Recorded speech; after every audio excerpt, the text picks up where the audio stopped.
And Katie Botke?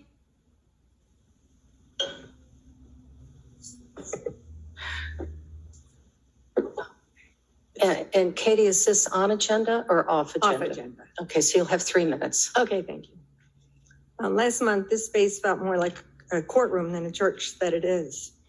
Just as Gun Violence Awareness Day resolution was to be announced, we were told about an ongoing situation, something about a man with a gun requesting to speak with the sheriff. The people against gun violence were up here wearing their orange shirts. What are the odds in Kane County that such an incident would be happening on that day and at that time? It was perfect timing, almost like a scene from an episode of Perry Mason. Number one, the report of a man with a gun. Number two, the emotional reaction in a courtroom. Number three, the announcement of gun violence awareness resolution and a proposed gun buyback program coordinated with the same sheriff who was risking his life talking down a man with a gun. Problem, reaction, solution. Hegelian dialectic, it's very effective. Now about the resolution. It should be noted that this board or committee did not draft the resolution. You just filled in the blanks. I did a search on the internet and found counties, cities all around the country with the exact same wording, only personalized with certain names and numbers. I call these Mad Lib resolutions because they remind me of the books we used to play with in junior high. I believe we the people deserve to know who's actually writing these resolutions. Barack Obama, George Soros, Pope Francis, Queen Elizabeth, Arturo Sosa. As far as the gun restricting laws, there are none. There are statutes and ordinances which are nothing but corporate bylaws for those who live and work within the corporation. Those are not laws. Cities, states, and counties cannot pass and enforce laws that violate the U.S. Constitution. We the people never gave you that authority. Our sheriff and his deputies should be protecting our unalienable rights from government and corporate overreach. The law of the land is this: a well-regulated militia being necessary to the security of a free state, the right of the people to keep and bear arms shall not be infringed.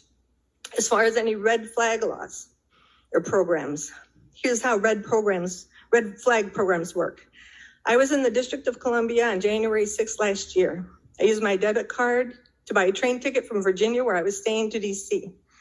My bank shared that fact with the feds, and the feds shared that fact with Facebook, and Facebook suspended me, even though I was assembled peacefully, which is my unalienable right, protected by the First Amendment of the U.S. Constitution. That's how red flag programs work. They don't. At the last big school shooting in Texas, well-armed police waited outside for over an hour while children and teachers were being gunned down inside. Same happened at Parkland, Orlando, Paris, and elsewhere. Every school shooter we know about was previously on the radar of police and the feds. Time is up. We need arms more today than we ever did. Thank you. Thank you. Good Lord. All right. As a follow-up to what Ms. Botke said, I would like us just to remember and reflect on what happened here on July 4th in Highland Park. And many of us may have met the mayor during her campaign for Supreme Court. She certainly visited quite frequently here in Kane County, and she was the mayor who years ago passed an ordinance not allowing a certain type of gun in Highland Park. A certain type of gun was used to senselessly kill a number of people. And I'm not reflecting on whether or not this gun was appropriate and whether the man's actions were not appropriate.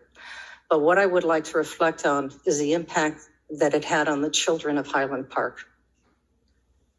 And how can we forget that little boy covered in blood as his father gave his life to save that child? 2 years old, lost both parents. How can we not remember the child now who's coming out of surgery only to discover that he no longer will be able to walk again because his spine was severed because of senseless gun violence, a random act of anger, frustration. How could we not forget what happened here at Pratt and what happened at Northern Illinois University? So these are things I would like to reflect on. I think we all need to reflect on those. Supporting the Second Amendment. We are all in support of the Second Amendment, but none of us could possibly think about supporting killing of our children. So, Ms. Bodke, your comments were fortuitous, because it indeed is a very challenging, very, very difficult question and issue that we have to deal with both on the national as well as the local level. So thank you for sharing your words and your concerns. So today,